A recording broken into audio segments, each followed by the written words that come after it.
She returned home from vacation in a body bag, the victim of what police called a brutal attack by 2 Navy SEAL recruits.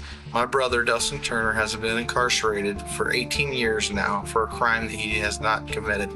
Turner and a man named Billy Joe Brown were both convicted in 1996 for the deaths of Jennifer Evans. They were sentenced to lengthy terms, 82 years for Turner and 72 years for Brown. While Turner did admit to helping hide Evans' body, he consistently denied participating in her murder. State appeals panel ruled to exonerate Turner, but the state Supreme Court overturned that. Turner supporters are circulating a petition of clemency for him.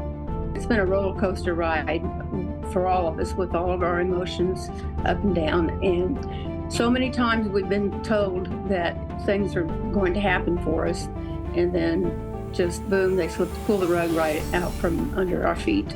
That being said, and this was by no means an easy decision on my part, I do vote in favor of your release. I do feel that you have demonstrated rehabilitation. You have been infraction-free for more than 24 months. You have significant community support. We were there when Dustin Turner walked out a free man from Greensville Correctional Center. During today's parole hearing, one of the board members stated that this was the 4th consideration for Turner. I went through hell for 30+ years. No one knows what I went through except for my mother and my close friends and family. Dustin Turner didn't have anything to do with this. He was just there and literally in a state of shock when I grabbed around the neck. It was an instantaneous act.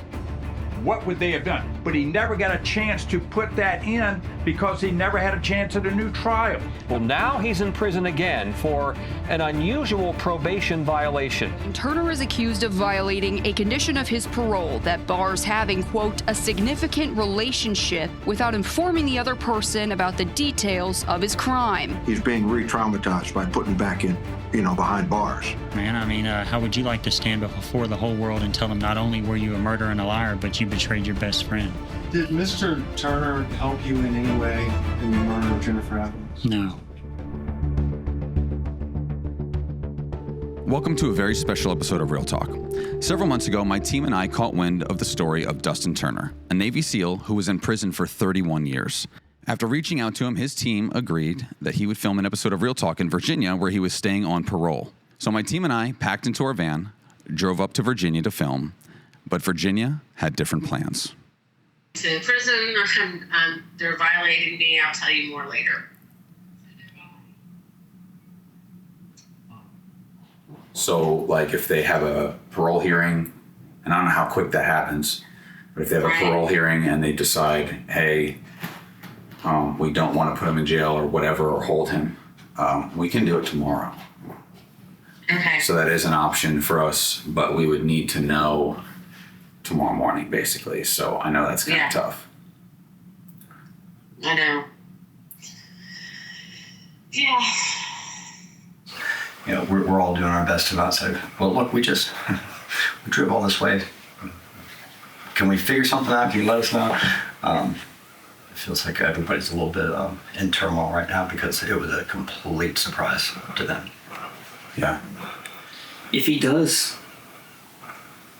get bailed, do you think that he would even be in a space to talk about it? I think he may be more in a space. I think he's more in a space, yeah. Because half of this has been, especially with what Adam has talked about, it's been about the injustice. The interview thing was actually what was worrying me. Like, is he even allowed to do that? And she said yes. He's not allowed to have social media, but she owns the social media. So, I mean, if they're booking him for that, it's very provable that he didn't start it in prison and that's a year ago. That's like, I'm keeping, fingers crossed that if it's something like that, the attorney comes in and he shows something like that, then it could actually be turned around fairly quickly, I would think. But well, it's interesting because the parole officer said, can you come in tonight? Speaking about yesterday. Yeah. And then they basically tricked him. Yeah. Aaron called me and said that they're taking him to jail right now. What? Yeah. Why? Because he said it would be because he didn't show up for that meeting? No, he did show up. And he's locked up. Seriously? Yeah, they put him in jail. For what? We don't know. They don't know. They won't give any information other than the fact that it was a parole violation. And on the other hand, it's like maybe we're not supposed to talk to him. Maybe we should probably back off and just stay in our lane. But, you know, inquisitive minds want to keep pushing. He's dressed out into whatever it is that they wear there. But his toiletry, sheets, blankets, all that kind of thing. And he does not anticipate him getting out anytime soon. He believes that because we were given a date just yesterday that they're going to try to hold him until his transfer date goes through. You know, it's you want to believe in justice, you want to believe in the system, but when things like this unfold, you don't know where to fall on it. Yeah. Is it where, you know, who's not saying what they're supposed to be saying? Yeah. Or what's not being said? You know, it's like, it's hard to look into. A lot of questions. Yeah, plenty. I got thousands. When we left Virginia, the only thing we could do is sit back and wait. And we waited for over a month as Dustin went back to county jail and had to sit in a cell for over 30 days. After his re-release, we planned again to come to Indiana, where he was extradited to film the entire episode of RealTOC. What you're about to watch is the experience we brought Dustin on and portions of the longest and most detailed interview Dustin has done since his release. Great to meet you, Travis. Oh, Craig, man. Craig. Nice to meet you. You guys look What's up, man? Hey, Cameron. Cameron. Great to meet you, brother. You too. Derek. Nice to meet you, sir. Yeah. And Justin. Guy behind the camera. How you Justin. doing? Excellent. So I got this sleeve that my friend sent me that I can put over this ankle monitor. I just had a discussion with my parole officer about this thing. Mm-hmm. And it's crazy because I got two parole officers, and one of them's the superior to the other, and both of them are like, I don't know why you have to wear it. Like that I want to wear it or something. Because the last time, and I just told my parole officer, I said, listen, you know I've been traumatized from what happened, and you know, all combined, but oh yeah. But then, you know, this thing that happened last time you guys came out. Oh yeah. And so today I've been like a little nervous, like they're gonna snatch me up again. When we found out that you had the meeting this morning, I was a little nervous myself. So how do you think the conversation went between my mother and I? Oh, not fun. The officer that was made to put me in handcuffs, he was cool too, right? As soon as he walked out the door, I'm in handcuffs. He hands me my phone, and he's like, "Do what you got to do. Call who you need to call." Like he knew. Yeah, he knew that. He was like, "Yeah, we're here, man. Call who you So got." here I am calling my mom. I'm like, insane, man. And how do I tell my mother I'm sitting here in handcuffs? You know, after all this. And that's, I mean, what's crazy is as much of the things that I hope that we were going to talk about, that was one of the ones where I was like, I don't even know how to talk about that. For years, I knew that when these people released me out of Virginia, that I need to find the closest state border and get over it ASAP. Just bam, bam. For years, I've known that, right? And at the last moment before I was released from prison, the warden convinced me to get a Virginia address so I can get the hell out quickly out of prison. And then from there, I can easily get transferred to Indiana, right? That's the only reason I didn't immediately get out of Virginia, because I knew from a long time ago that they were going to be trying to get me and put me back in, you know? It seems like counterproductive. Stay here so you can leave.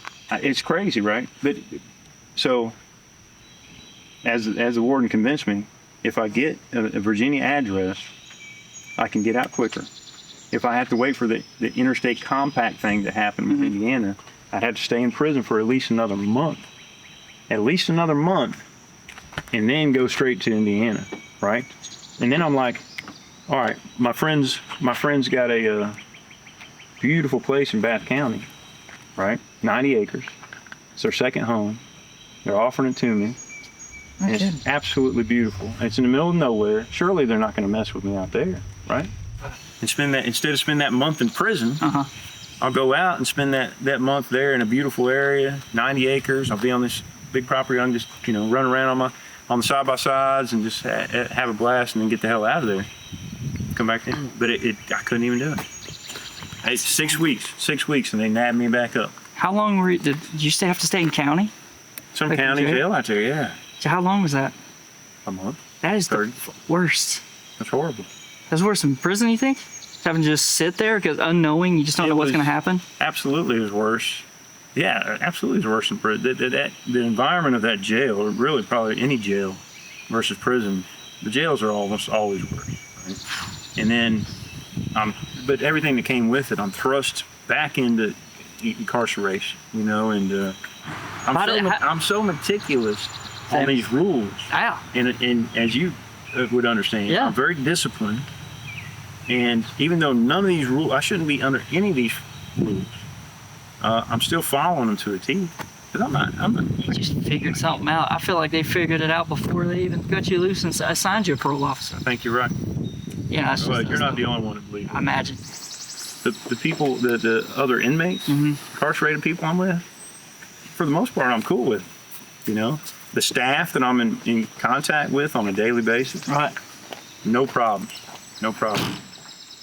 All my problems came from people that I never see, that are somewhere up here somewhere, and papers and emails and raining down on them, covering themselves and propping each other up. Yep. Interesting. I didn't tell you this earlier, but it was really hard to not look into everything about all of this. Yeah. It was really hard to stay away from any coverage of it or any of your interviews that you've already done with it, because I just wanted to remain just in the dark about it. I kind of wanted to just let you unfold what you want to unfold, and we can talk about you and your life and everything. So the only way... Well, I think that was a good decision too, by the way. Well, thanks. The only way I kind of know where to start is to just ask you, like, what happened? Because you found yourself in crazy scenarios. I mean, horrible. You were in prison for 31 years. Yeah. You made a comment, where that wasn't around in the 90s. So I'm kind of talking to a time capsule. Your whole life kind of paused for a while. Yeah. And I just want to know, where did this all begin? How did it happen? What went down, Yeah. So you may know from the modicum of information you've heard about my story, is that from an early age, I pretty much knew I was going to be going to the military. And a lot of family members were in the military. I've war veterans in my family. My father, stepfather, Vietnam vets. And my older brother was in the Navy, and so I guess my story kind of begins right there, right? I show up, I'm supposed to be going down the path of becoming a diver, and I found an opportunity to, I didn't know how else to do it. I literally snuck into the line of, when we did the physical tests. The test for the SEAL team wannabes it was a little bit more difficult, right? So I snuck into that line. I was only one of maybe 5 guys to pass it, and so the guy who was keeping score, so to speak, was I guess impressed with my initiative, and he allowed me to in that moment switch over to become a SEAL wannabe, right, and therefore to put me on the path to BUD/S SEAL training. Pretty early on, I was in class 194, and pretty early on, I was paired with, we're put into boat crews, and the boat crews are determined by height. And a fellow that I was paired with, because and only because he was my same height, ended up to be someone whom I went through the remainder of training with. And that's kind of unprecedented. I don't know. That may have happened in with other people, but in my situation, I was paired with this guy. We made it through Hell Week together. We were both injured, different ways, and we ended up also going to the same SEAL team, SEAL Team 4, and put in the same platoon. So, you know, on the one hand, unprecedented, right? I've talked to many team guys, and it's like that never happens. And on the other hand, it wouldn't be such a big issue, but this guy was a psychopath, right? He was an absolute psychopath. I bring him up in that way too because he's a guy that never should have been in the military. Okay. He had a past Interesting. that should have precluded him from from the military, but especially from the special forces. I still to this day have no idea how he made it in there because of his past. He had a past of violence and maybe I guess a bit of a criminal past, but especially the violence against women. And then also while we were at the conclusion of SEAL training, he had gotten into an issue which the Navy ended up, however they were able to do it, they just swept it under the rug, which anyone else in the civilian world, and this is the 90s, so it might have been different, you know, back then, but anybody else would have ended up in jail, you know, but they were able to take his thing and just sweep it under the rug. Yeah. What thing was it, if you don't mind? What he did was he was drunk one night and towards the end of training. It was in San Diego. If I remember right, he was driving to his girlfriend's house. And specifically, this was a girlfriend of his that was a nurse and was administering steroids to him, injectable steroids. And he hit a family. He was drunk and hit a whole family of people in a vehicle. And he sped off. He was able to speed off and get away. But they had his, you know, full description, license plate, and all that stuff. And not even a slap on the wrist.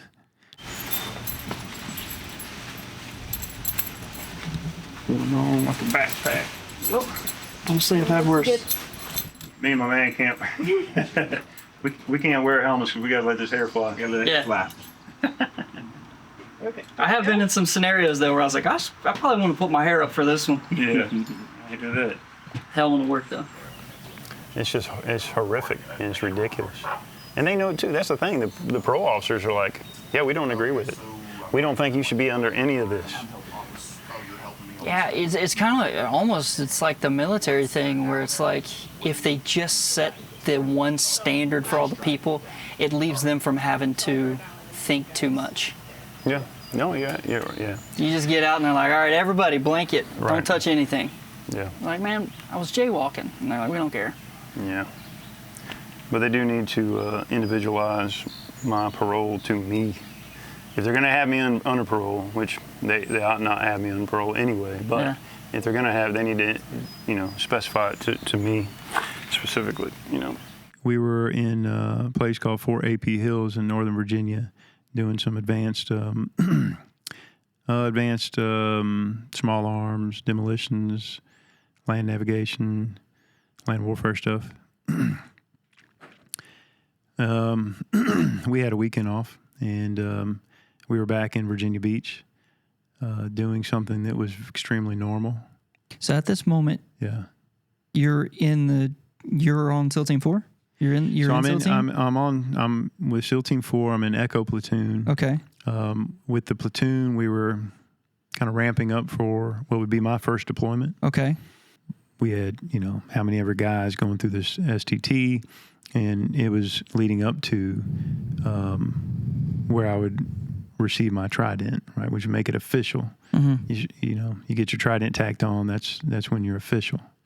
So I was literally a couple weeks from that point. And we were down at a nightclub, which I'd been to a handful of times before. And it was an absolute normal night, totally normal, you know. I had met a young lady at the club. In fact, she came and introduced herself to me. Extremely nice young lady. And we hit it off. She introduced me to her girlfriends. Meanwhile, you know, I had drove to the club that night, and I was with Billy Brown. He was meanwhile, over kind of in the corner, really just getting drunk. He's by himself, just drinking. And I kind of separated myself from him for most of that evening. Jennifer was wanting to stay with me, and so her girlfriend's ready to leave. She wants to stay, and so she gave me her phone number for where she was staying at that night. And she was staying with her friends. She was from out of state. And we kind of formulated an idea. Okay, maybe when you get back home, I'll drop my friend off. I'll give you a call. It's going to be late in the night, but maybe we can hook up and go walk on the beach or something like that. Mm-hmm. And so I walked her her friends had walked in front of us back to the car. I walked her to the front door of the club. And, I was young. I was only 20 years old. And I say that because when I walked her to the front of the club, I was just going to let her walk onto the parking lot to the car. And I was saying my goodbyes, and she said, well, can I at least get a hug? And I'm like, oh, of course. And then I thought, what a jackass. At least I walk her to the car, right? So so I walked her down to the vehicle, to her friend's car. I opened the door. She got in the back seat, closed the door, and they rolled down the windows. Her friends were ready to go. She still wanted to stay. And so we kind of collectively formulated an idea that, okay, she can stay with me back in the club till closing. The girls will go off, get a cup of coffee, come back and pick her up. Awesome. Right there in the parking lot. Cool, right? Okay. Open the door. She gets out with me. I think we held hands walking back into the club. Just a normal night, Okay. Just a fun evening. And we go in the club, and her and I neither one of us are from the area. She's from Georgia. I was from Indiana. And so we both had a similar desire to go walking on the beach, to kick our shoes off and just go walk on the beach, right? It's nighttime. I don't even know if Virginia Beach, if they even allow you to walk on the beach at night, but that was our plan. So but I told Jennifer that, I'm going to have to get a ride for my buddy or something because I brought him there. So I got to figure out something for him, right? So the wind-up is I found his ex-girlfriend, Billy Brown's ex-girlfriend, at the club. And, I say I found out. I knew she was there. But I ended up asking her, look, would you mind taking him home? And she did not want to take him home, right, because of his past demeanor, her experiences with him. Mm. And so I understood. She was very reluctant. But I practically begged her. And she finally said, okay, as long as he knows I'm just taking him home and that's it. I'm like, great, I'll tell him. Thank you. So by the time all this wraps up, we start walking out towards the back lobby, and I realize we don't have time to go to the beach, walk around, come back before our girlfriends get there. So instead, we sat in the lobby, and because they had a live band going on in the bar. So we sat in the lobby and just hung out and talked for probably, 20 minutes or something. And when it got closer to the time where her girlfriends come to pick her up, we just went out to the parking lot, right, to go wait for her girlfriends. Mm-hmm. And so we get in the car, my car, which is right there where her girlfriends are going to show up. And so as I'm kind of talking to her, listening to music, and I look out and I see Billy Joe Brown stumbling into the parking lot towards the car. And when I see him, he's, relatively close. And I had enough time just to tell Jennifer, I said, look, that's my buddy walking over here. I said, don't pay no attention to him. He's drunk. And that's about all I said to her by the time he made it to the door. He went to the passenger side door, opened it, and kind of a bit aggressively pushed her seat forward to get in the back. And I was driving an extremely little compact car, two-door Geo Storm, 1992 or something. And so he gets in the seat right behind her. And as soon as he gets in, I could literally feel like the tension, right? I've been around him for a year and a half. Right. I've been around him for a year and a half. I've been through all this stuff with him. So I get a sense of how drunk he is and his demeanor right off the bat. You big dude. What'd you play in football? That's one of the sports I stopped playing when I got to high school. Really? Yeah. I hear that a lot. Let me think about it. My forte ended up being swimming. Swimming? Competitive swimmer, yeah. No way. I got a buddy of mine that's a swimmer. He did he's deaf. So he was in the Deaf Olympics. Really? He's like the most medaled. Oh, that's awesome. Like Olympian ever. It's crazy. That's awesome. Yeah, he's an idiot. Okay. He means well though. He's a nice guy. Deaf guy swimming. That's awesome. He was one of the guys I was hanging out with in Gatlinburg before I went over to Virginia. Cool. Okay. For now. I should be seeing him in Texas. I gotta talk about that too. Yeah.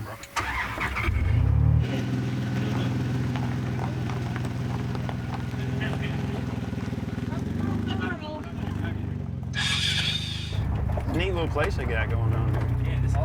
There was a lot to look at. It's wild. When we get up here, you can look down on all the paintball ranges. It's kind of weird. There's another airplane over here downed. Say a downed airplane? Yeah, they have them for the course for paintball. Oh, that's awesome. You can get in, cover and all that. Oh, yeah. Somebody told me years ago that the military guys and special forces guys aren't really good paintballers. I don't know if that's true or not. Or laser tag. Yeah, I'm shit at laser tag. Yeah. I'm always I'm tying corners and getting concealment, and there's just youngins running around going, pew, pew, pew, pew, 15-year-olds just kicking ass. They're killing me. I can't keep up with them. Headphones on. I've got 6 cameras on me. I was gonna say, I got new nickname for that triple cam, bro. Imagine that was an adjustment too when you came out and people want to talk to you. You're like, that's a lot. As far as talk to me, what? You See anything. People questioning you, want to interview you or talk to you or put you on camera. Yeah, but you know what? I'm used to it. Like I think I said previously that I'm just trying to be open about everything. My default answer is let's do it. Let's go, and I'll answer whatever. What's been interesting though recently is people who in my hometown who just anywhere I'm at, like farmers market the other day, grocery store, anywhere, people just come up to me. They're like, Dustin, we're so glad you're back in your hometown, and we love it. Yeah, well, I guess. Yeah, that's great. I've been following your story, and all that kind of stuff. What does that feel like? It's nice. I guess it's better than the alternative. Right. Yeah. So, in a calm type of voice, I said, Billy. I said, where's Kristen at? She's going to take you home. And he says, fuck that bitch. About something, kind of mumbling about something. So I'm like, God dang. So, and also with that feeling, I can tell that Jennifer is immediately uncomfortable, right? She's uncomfortable, as she should be. Right, She's got this big, 6'3", 220-pound, trained, team guy behind her, and he's drunk. He's bad drunk, right? So, understandably, she's nervous. So that's what I'm feeling anyway, that she's uncomfortable, right? So when he says that, I'm like, hey, Bill, why don't you just try to find Chris, man? She's gonna take you home. He's not having it. Fuck that bitch. What I didn't know is just seconds prior to him coming out, he and Kristen had gotten into an argument. He wanted to leave immediately. He wanted her to take him home immediately. She had to wait for her girlfriend. It's a whole thing. And so, and it ended with him saying, well, fine, screw you, whatever. I'm leaving. I'm going to try to find Dusty. And so all this is so fateful because so many little things could have changed the whole trajectory of the story, right? If he would have waited 2 minutes or something before he stumbles out in the parking lot, her girlfriends could have showed up. We could have had a whole different outcome, I mean, who knows what would happen? He was so volatile in heading down a path of of self-destruction, or worse than self-destruction, obviously, destruction of other people. Mm-hmm. Right? So who knows what could have happened? And there's a million ways to look at that, right? Right. And I've as you can imagine, over the years, I'm sitting in an isolation cell, and I'm sitting in, for decades, I'm spending time in this kind of environment where, what else do I have to do but think, right? I mean, literally, I've been in situations and cells and isolation cells where I don't have anything.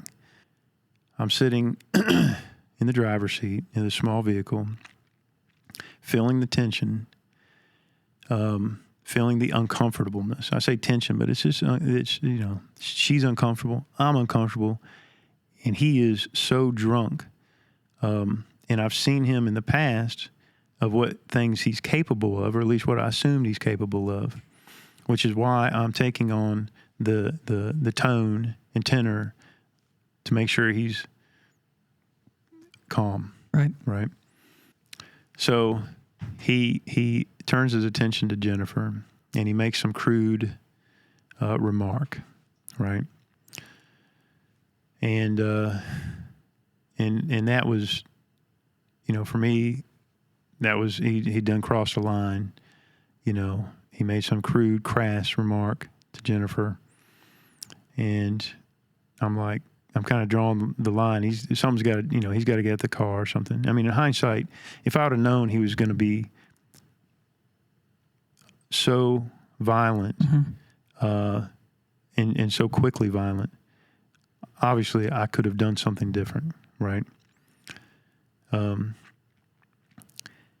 But again, I thought that it could be that just by me speaking to him in a calm manner, that I would make sure that he wasn't going to do anything crazy, right? And no, and the last thing he did, he reaches up with his right hand and he touches her shoulder or her hair, I don't know which, and he made some comment, I think, about her hair, and she, by the way, she never once said a word to him. She didn't respond to him, not a single word. She sat there, and that's why, obviously she was uncomfortable. So he touches her hair or shoulder. She swats his hand back, right? And as soon as she swatted his hand back, and in the same moment that I'm feeling like that's the line that is, he's got to get out of this vehicle. Mm-hmm. But in the same moment, he snaps, right? And he uses a maneuver that was violent, so violent that it rocked the whole vehicle, right? His knees are braced against the back of the seat, and he comes across her, her head and her neck area with such force that it rendered her completely lifeless in a moment. And it took me, and when you're in that kind of a traumatic situation, as you know, time is altered, right? A second feels like a minute, or right. A minute feels like a second, or, but Jennifer never even made a move to defend herself. That's how quickly that he rendered her lifeless, right?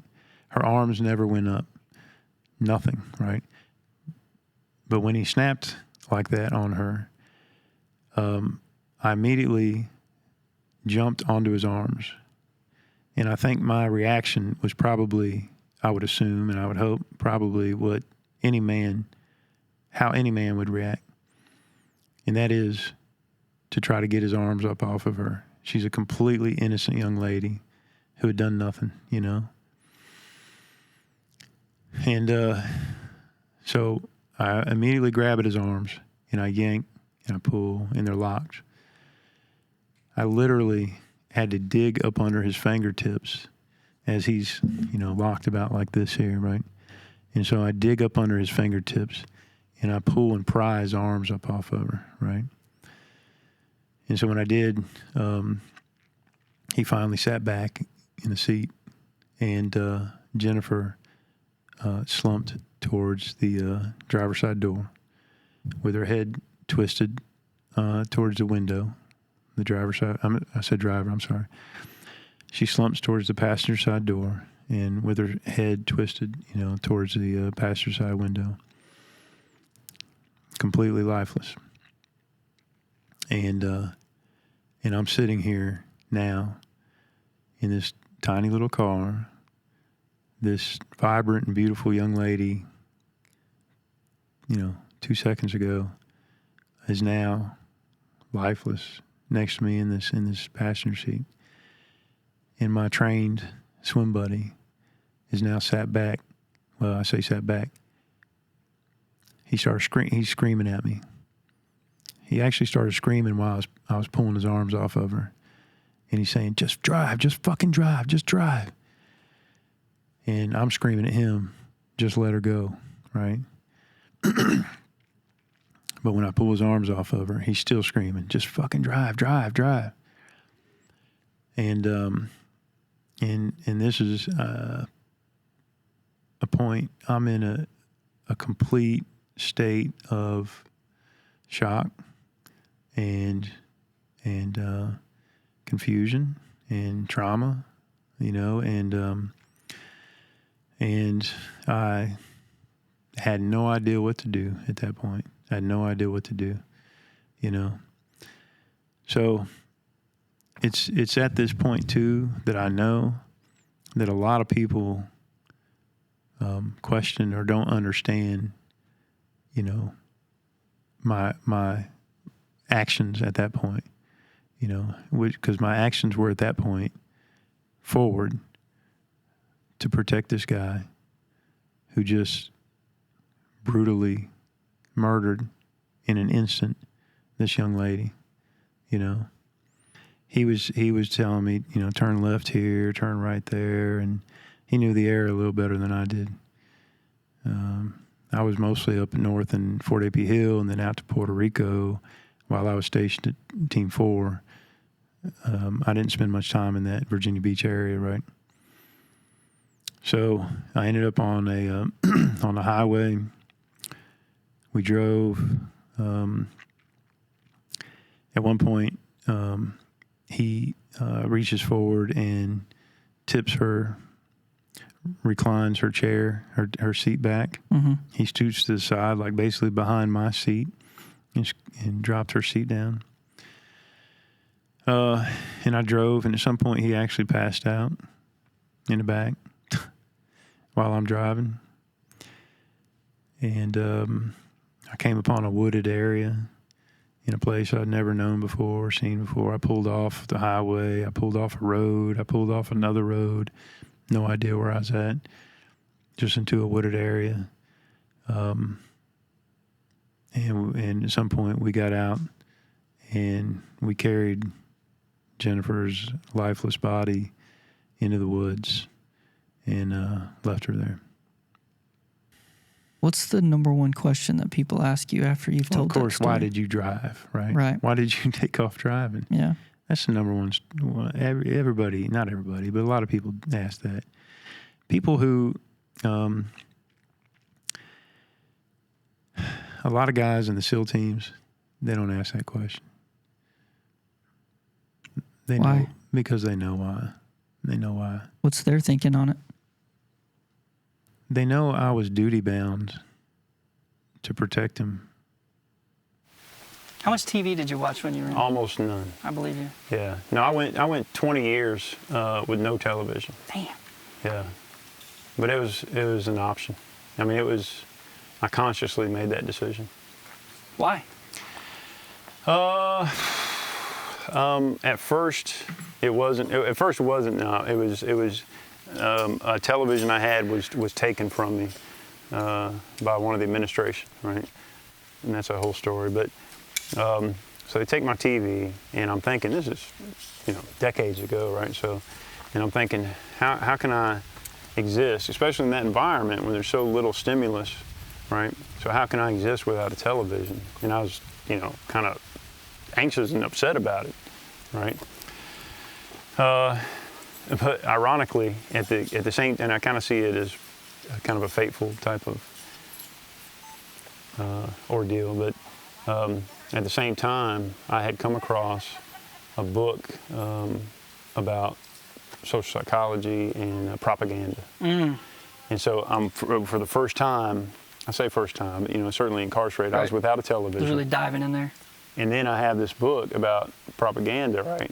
And then, you know, just like anything else, you can get used to, the human body can get used to a million things and deprivations and so forth. Shocking. Right? People don't realize what they could get used to. And so I got used to, and actually, not only did I get used to having no television, then I actually didn't want it. You know, I just didn't want it. And I kind of formulated this idea of, do I watch people do stuff, or do I do stuff? That's a good point. And even in the limited environment I was in, I just made that decision that I want to be someone who does stuff instead of watching other people do stuff. Does that make sense? Yeah, no, because that's, look at all these cameras. We're doing that right now. We're doing stuff. We're doing stuff. To stuff. You don't realize the distraction that the television can be in your life. It's just more. And you don't. I didn't realize it until I was completely, you know, severed from it. That's crazy. I've talked to a lot of people that have cut a lot of things cold turkey. Television wasn't one of them. Well, there you go. That's interesting. But I also did the other things too. I cut everything, at least for a time. I fasted from everything. Everything you can think of, I fasted from it. What do you get from that? Because I've never actually fasted like that purposely. You had, purposefully. Yeah. Yeah. So when you first think of fasting, of course, you're thinking of food. Right. Food deprivation, right? But you probably went through certain deprivations, obviously, in the military. Yeah. Right. We did sleep deprivation, and we did whatever else. Okay. Yeah, you're right. Right.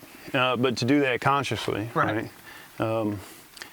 There's actually a power that you gain from that. Interesting.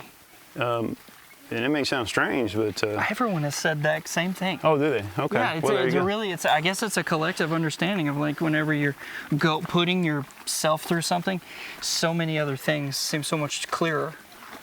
Or There's you that. have a different perspective of things. Absolutely. Or, but also you build the resilience from it, right? Yeah. If you know that you can go 100 hours without anything but some water, then what is missing a meal or two? It doesn't matter, right? It's true. Yeah. If you know that you can go a couple days without sleeping, well, what the hell? If you only get 2 or 3 hours tonight, it's not that big of a deal. You can go days without. You can go a couple days without sleeping, right? Yeah. So we don't want you to hold on to like both handles at any time. You can grab onto a handle, like if you start going backwards, it'll kind of steer you to a front-facing position. It's okay to go backwards, but if you don't want to, then you can grab onto a handle. Okay, so generally, I've never done this before, right? So I don't even know what the hell I'm doing. So are we just hanging? Yeah, you We're go just hanging? hands-free, like the whole time. I'm just saying, like, don't Freedom. have a hand on the handle at the end because it'll be very uncomfortable. Copy that. Maddie, how long, we're debating here, how long has ziplining been a thing? Like this place Nope. or just in general? General. Good question, because I didn't know the answer. I would say probably started in like 1980s, 1990s. I get it that. Was that before your time? Oh. She's like 19s. 19s? The what? No. I'm a 05 baby. Nice. There you go. I'm a 2026 baby. Yeah, kind of, yeah. Pretty much. Some detectives came to us and asked if we'd be willing to take a polygraph test. Well, how many days in was this? 8 days. 8 days, Yeah. okay. So, why would they come to you? So Were they you just would- the last people that they saw her with? Or? yeah, I mean, there was specifically Billy Brown's ex-girlfriend was in the area during the ensuing week. We were up north training. She was seeing news reports of a missing woman, young lady, and she recognized her, and of course they said where it was at. She was there that night, obviously. But she also worked, I say she being Billy Brown's ex-girlfriend, she worked at that club, but she wasn't working that evening. Mm-hmm. Okay. So her recognizing these things, and she talked to her parents, her mother about it, and they encouraged her to contact the police and tell them what she knew about that night, which included that she believed she saw that young lady, Jennifer, and that she was with me through some of the evening, etc. Right? So she gave the police every bit of information that she had, that she knew from that evening.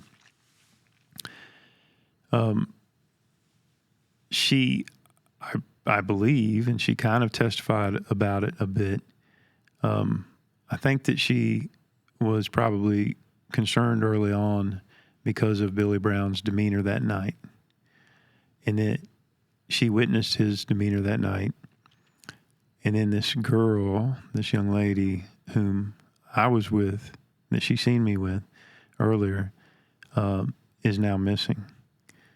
So I don't know for a fact, but I think that she put the two together. She knew me at least enough. She knew me enough to know that I certainly wouldn't have been involved with the disappearance of a young lady, right? Yeah, but she had a little inside track. No one. But she had much more knowledge about Billy Brown as far as his demeanor and his. There's a reason that she really didn't even want to take him home that night, you know. So anyway, so she testified. Well, later she testified, but she gave the police all the information that she had, and she was truthful and honest about things that she had seen or witnessed or thought or whatever.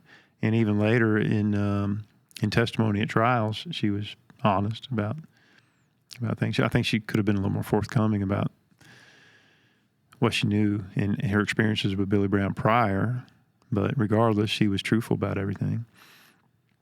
So anyway, but her this reporting to the police is what led them to be interested in myself and him. Okay. And initially, they were, I guess, questioned a few guys that I was in training with up there, and but eventually they asked myself and Billy Brown if we would be willing to take a polygraph.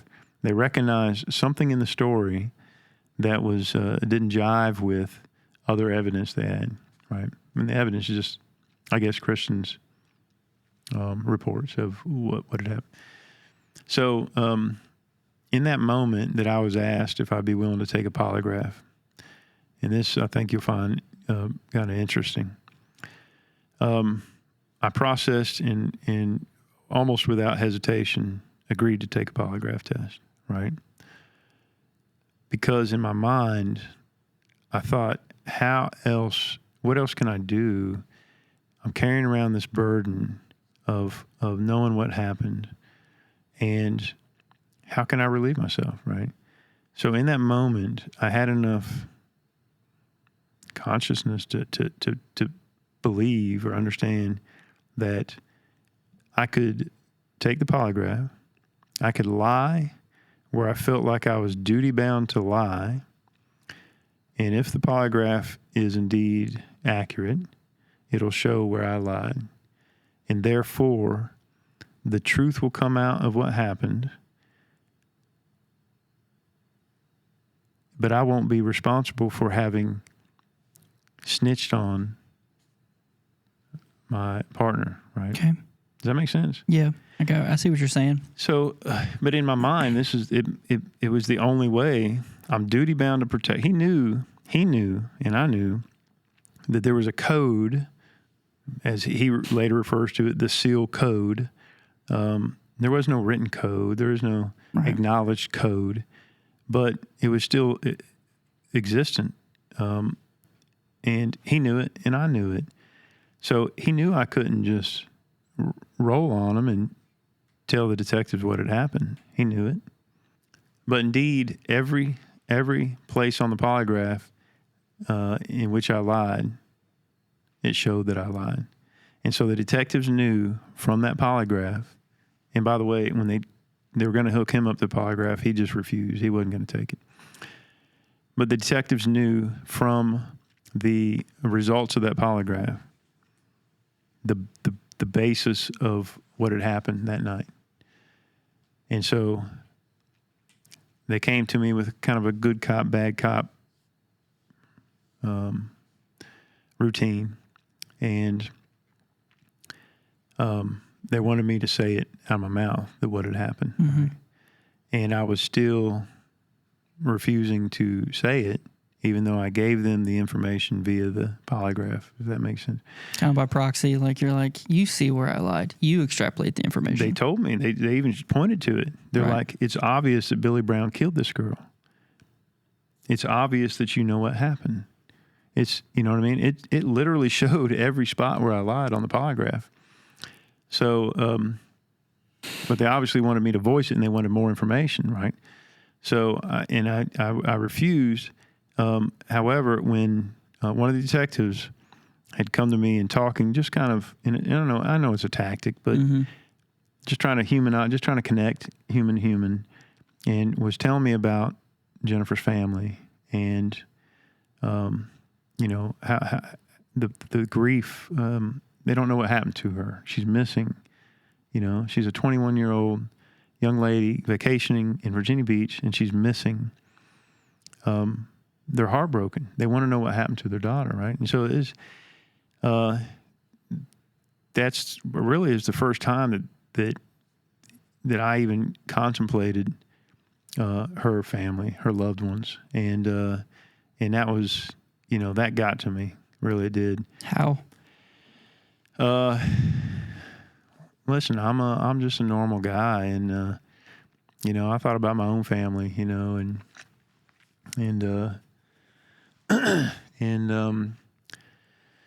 so, I mean, I just connected there, you know, and I was like, you know, I inside, I'm like, I totally understand. It's sad, you know. If and when this comes out, it's going to reverberate through the SEAL team community bad, right? Real bad. Mm-hmm. It's not going to be good. And so I'm carrying that burden too, right? And so I've got all this on my back as a 20-year-old kid. And it was too much for me to bear, you know, and I don't know what to do with it. Right. I told them that I won't tell them anything else until I speak with my warrant officer.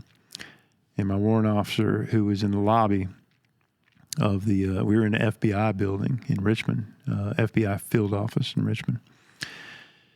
And so they allowed him to come in the little room, and they left. So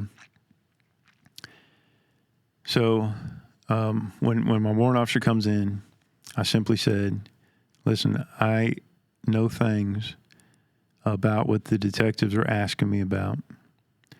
I haven't told them, but I don't know what to do. Before you get there, Yeah. back up a touch. Yeah.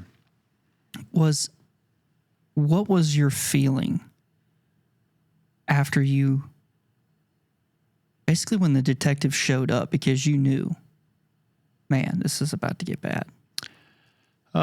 So, all right. So the detectives actually came a few days after Jennifer's murder, right? A few days after, and they questioned me. And ironic, I got to put this in there because it's just kind of uncanny that within maybe 48 hours of that night, I was on a long range, a long rifle range shooting the M14. I don't know if you're familiar, the old M14 7.62 round. Grand. The old weapon that was, you know, wooden, and we've been shooting in the evening. The sun had just gone down. I had just taken my glasses off, my sunglasses off, and I'm laying down prone, and I'm shooting plastic silhouette knockdown targets, and all of a sudden, it was just a click, And I'm like, what in the world? So I'm laying down, I'm on my elbow. I pull the bolt back, and the round's still in the chamber, and it's got a strike on it, not quite centered, just off of center.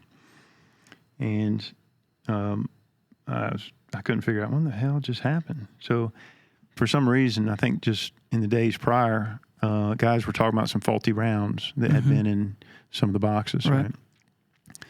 So I think standard, I was probably supposed to wait, a little bit of time, let the weapon cool, whatever. But I took out my little multiplier, I reached in, I tossed it out, looked at the weapon, everything looked good, unseat the magazine, seat it, pull the bolt back, let it go. And as soon as it went to grab the next round in the magazine, it exploded. Yeah. Right.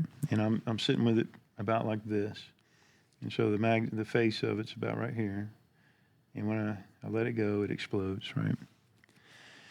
And it hit me mostly on the right side of the face, right? The shrapnel and the powder burns. The weapon was splintered like something off a cartoon. Right? Yeah, it was pretty wild. I managed to stand up. My face was on fire. I thought I blew my whole face off, right? And I stood up, and then I hit the ground, and there was an ambulance not far away, and they took me to the medical facility, and I ended up having to wear an eye patch for a little while, right? And they'd taken the shrapnel out of my eyeball and some of the shrapnel out of my face, I guess, and brass, right? This was just days after. Just days after, right? And you're on a streak. Oh man, so all that to say, when the detective showed up, I'm wearing an eye patch. Good right? God. And and they asked me questions, and I basically just stuck. And that was all reported, right? They had witnesses to what the rifle going off and everything. Yeah, although I'd love to have a medical report or some kind of report of all that myself. I'd love to have the military, records, which I don't have right now. But yeah, it was all reported. I mean, that's what it was. Right. So that was a few days after. Yeah, and then they showed up. How quickly after that? So, yeah, just not long, right? It was just within all this happened within 72 hours of the night. Oh my gosh! So the first time the detectives questioned us, I stuck with this story that I don't know. Yeah, I met a young lady that night. I basically left her at the club, right? I lied. Right. And so something in the story later didn't jive with the other witnesses, right? About where we were seen or left. Right. And that's why they came back the second time asking about the polygraph. So when I asked to speak with my warrant officer. Right. He comes in. I said, I know things that the detectives are asking me about. I haven't told them, but I don't know what to do. And he says, tell me what happened. That was the first time I was able to tell somebody what happened. And so I told him everything, right? And he says, all right, wait right here. I'm going to go try to call the JAG officer. So maybe 15 minutes later, he comes back in. And he says, look, the JAG officer can't help us out because this is an off-base matter. However, the detectives are going to come back in here and they're going to ask you 5 questions. And I want you to answer those 5 questions truthfully. I said, are you sure that's what I'm to do? And he said, yes. I said, okay. So now I've been given an order from, a superior officer, right? I'm now relieved I was able to explain. I told him what happened, and now he's given me an order of what to do. When you say relieved, to back up, yeah, I understand kind of what you're doing. Like the burden's gone. Yeah. Now I have to talk. After you took the polygraph test, was there a piece of you that was relieved that you're like, oh yeah, maybe this can maybe we can really talk about this. And then was there a conflicting relief from when you basically failed the polygraph test? Yeah. To now the first person that you've told the truth to. Right. So did you feel at that point it was kind of, when you say relieved, right, now it's out of your hands? You're like, well, it is out of my hands, because I felt at that point,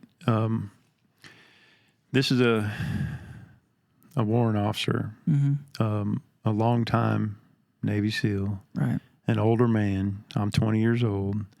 He's who knows how old, but to me, he's an older man, right? This is a man that understands code.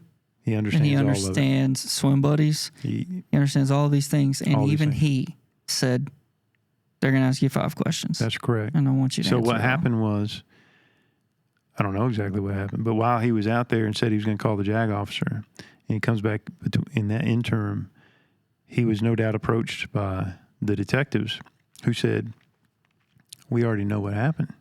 We've got the results of these polygraph. We need Turner to tell us what happened." Now, I don't know exactly what was said there. Right. All I know is he went out to call the JAG officer to find me some kind of legal help, right, in this situation. And he comes back saying, I need to answer the detective's 5 questions. And truthfully, now I've told this person everything that happened, and now I've been given an order. I trust him completely, right? So that's what I did. The detectives came back in. They asked me the 5 questions. I answered them truthfully. Was there an opportunity to get your own lawyer, or was JAG your only option, or you didn't really know? I mean, you are 20 years old. How would I know? I didn't even think I needed a lawyer. Right. You know? Why? In fact, later on that same evening, my senior chief, asked me if I had any money, or that I, probably should get a lawyer. And I'm like, you think I need a lawyer? I really need a lawyer? That's how naive I was, right? But to go back, I answered the 5 questions. I answered them truthfully. And what were they? They were the same things that were asked on the polygraph. Just clarifications. Yeah. So story doesn't match. What do you have to say about it now? Kind of stuff. I'm sorry. So they were like, we can clearly see in the polygraph that these don't line up. We put you through the polygraph because pieces of the story didn't line up. That's correct. Now, would you like to go back and tell us, from these questions that we've seen, did they re-ask basically the same questions that you failed in the polygraph to give you an opportunity? Yeah, pretty much. Okay. But they want, absolutely. They asked, did Billy Brown kill this young lady? Where did it happen? And I should know these questions, you know what I mean? But I don't remember exactly what they were. But this is basically what it is. Do you know what happened? Do you know where she's at? Those are 3 of the questions at least. So again, I just answered them. I was told to answer them truthfully, so I did, right? That led to, the question about, do you know where she's at?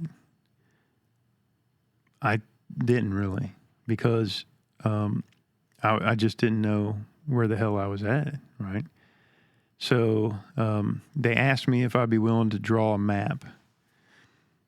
And I said I would, and I tried. I provided as much as I could, which I don't think was very helpful to them. And then they asked if I'd be willing to accompany them, or at least accompany one of the detectives, and to try to find her body. And I, agreed to do that, right? So meanwhile, they took that little map that I drew, the other detective, he takes it in to Billy Brown and says, your buddy just told us everything. You're going down for murder, and you're probably getting the death penalty.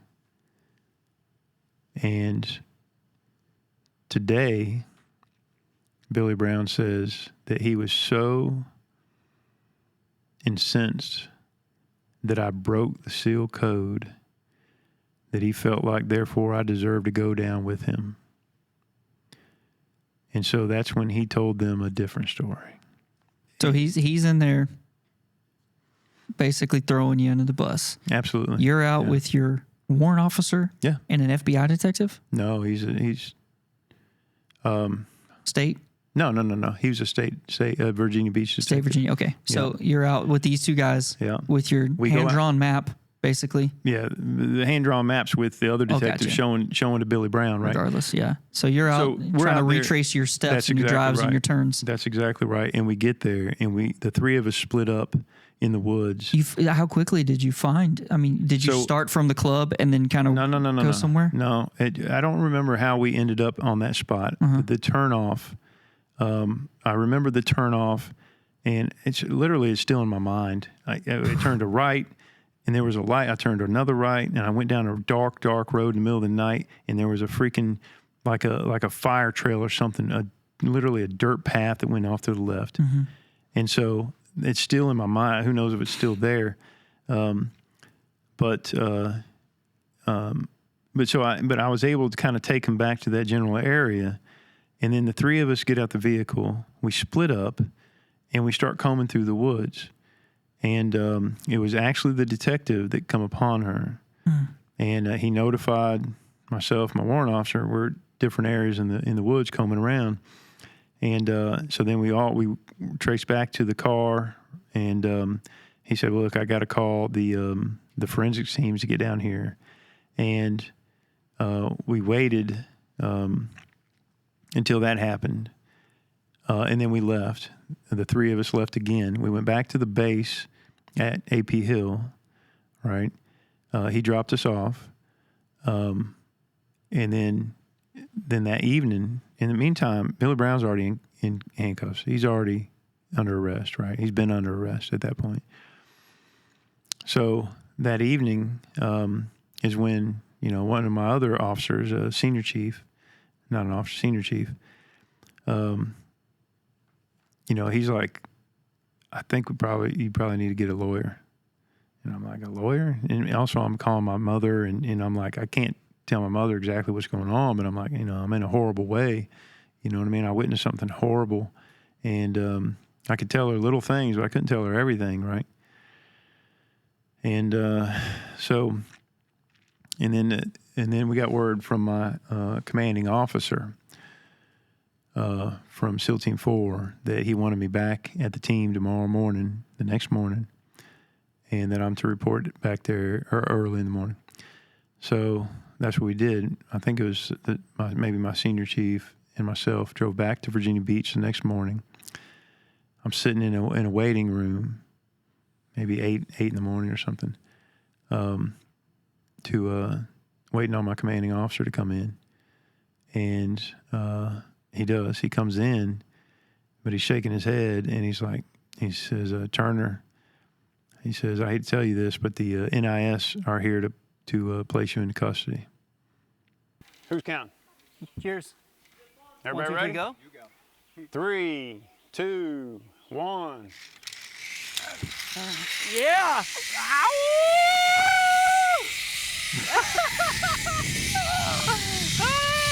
Oh, shit!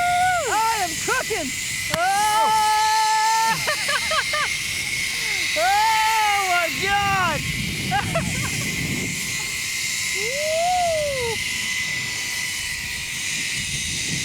Oh, man, dude!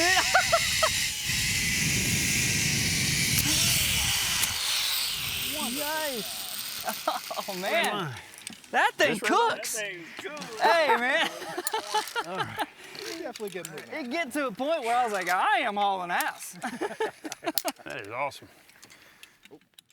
You understood the code. Every one of the SEALs understands the code. Why? Where were they? I didn't. What were their thoughts? And I know you can't speak for them, but why wasn't, if you were willing to do what you did, yeah, why weren't they willing to step up? when you say they, and it's proverbial. I don't, Yeah, I know it's of a the broad chain brush, of command. right? Any of your other, swim buddies, anyone that was on Team 4, any of that Right. kind of stuff. So the problem what here's were their feelings, I guess. Sure, and I've talked to some of them since, right? And so I know today some of that. But the biggest thing is people at higher levels decided on how they were going to deal with the situation. And as you can imagine, it was a kind of a monumental issue within the community, right? Mm-hmm. And so therefore someone in the Pentagon or somewhere says, here's how we're going to deal with this, right? These are two bad apples. They are nothing but trainees. And no one in the SEAL team community is to have any contact with them or their families. And you need to cooperate with the prosecuting attorneys. Was this, how immediate was that? Like, you talk about orders. Yep. Was this word that came down, and who disseminates that kind of stuff? Generally, you don't have to who give knows names, from but- high up, but it comes down into the teams and platoons of, this is what it is, and I don't know, specifically who it was. Right, I just right. know this is what happened. So, right? And they were told, these are people that I trained with for, right, a year and a half, and people that I was now in a platoon with and so forth. And they were told specifically, literally, these guys are dead to you. Do not have any contact with them, and do not contact their family. Are you a SEAL? Do they see you that way, and do you see yourself that way? Is there is there a hurdle that you feel like you didn't clear? Yeah. Or now that you've basically been shunned by your brotherhood, yeah, does that make it more of a stamp of I am or I am not? Yeah, that's a great question. There was no hurdles left to overcome, right? There was only really a space of time, and that was, maybe a couple weeks, to where it was so-called official. And that official comes with having your trident tacked on, right? That is also a question that is different for different people, or an answer that's maybe different for different people. Some of the guys whom I have since spoken with are like, look, he went through the training. He went through all that. He went through, after he graduated BUD/S, he went through jump school, and he went through the STT, and he was at the end, and he was already in the teams, and he was already in a platoon, and he was ramping up for his first deployment. He was, at this point, it doesn't even matter to me. Right. Right. I know there's others that just stand by. He didn't have his trident tacked on, so therefore he's not a SEAL, right? So they just lean on the technicality. Sure. And that's fine. I don't really care, to tell you the truth. I don't care. It doesn't even bother me. And I'm not going to, and because of that, I don't tell people I was a SEAL or, I don't tell them that. Yeah. I say very specifically, I was in the SEAL teams. I was at SEAL Team 4, I got to SEAL Team 4 when I was still 19 years old. Wow. I was the youngest SEAL team member in the whole United States Navy at the time. What do you think the motivations were to go for 2 instead of 1, to make sure that you're charged with both of these things? Do you think it's politically driven? Is it a quota? That's probably dumb to say, but is there something about it where they were like, we got to go ahead and make an example of 2 SEALs publicly? So I guess you could look at it a couple ways. One could be, is it possible they believed, that they truly believed? I say they being any of the detectives and or the prosecuting attorneys. Is it possible that any of them believed that this is truly what happened, right? That we were in cahoots, that we planned some kind of, abduction and murder of a young woman. Mm-hmm. Is that possible? They could believe that to be the truth. I don't think so. I don't think it's possible because just a cursory look at the evidence that was available to them at the time, I think lends to the fact that that couldn't be what happened, right? Right. So then the other option is that they didn't necessarily believe it to be true. So why would they want to go after, why would they want to charge me with that which he did? And if in the news at the time, it was like both of these guys blaming each other for this crime. Right. That's what was at the news at the time. Right. And that's, it's kind of, I guess you could say what it was, right? You got the young lady's dead, and then you got two of the SEAL team guys, and they're both blaming each other for her death. But one of them, they can't both be right, and they can't both be wrong, right? Right. So, I don't know. Why did they decide to just? I was told early on. My attorney came to me at one point and said, "Look, they are going to want you to testify against him, and they're going to charge you with being an accessory after the fact of the felony, which I'm truly guilty of." Right. I was told that early on, but that never ended up happening. At some point, they realized that they could likely or possibly have two convictions instead of one. From what I understand, the prosecuting attorneys went to some kind of prosecutorial convention and presented my case, or this case, as like a case study or something, and maybe solicited help on moving forward, right? But regardless of how it happened or why it happened, I don't know why it happened. You think it was just easier? It seems to me that they saw it like a counsel to understand, like, how do we go about this, strategize and things like that. Yeah. But I'm still unclear on the motivation. It was like, is it easier to put a bow on two people, get it gone, get it done, it's out of the way? Or do you think that there was something more to be had for them, for state of Virginia? There was, listen, I don't know. I know the prosecuting attorney quickly rose after that trial into the Court of Appeals to be a justice in the Court of Appeals. That's worth noting. Yeah. I don't, it's worth looking into how quickly that happened and why. But this is the same prosecuting attorney who had other wrongful convictions that he was responsible for. And when asked about the people that he prosecuted wrongly, he literally said, and I've seen the quote, well, I don't lose any sleep over it because he said something like, in the end, I'm not the one who convicts them. I only present the case.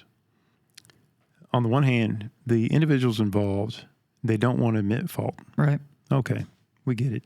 There's also this other idea that, and it's an overarching idea of confidence in the justice system. And the powers that be cannot lose that confidence in the justice system, right?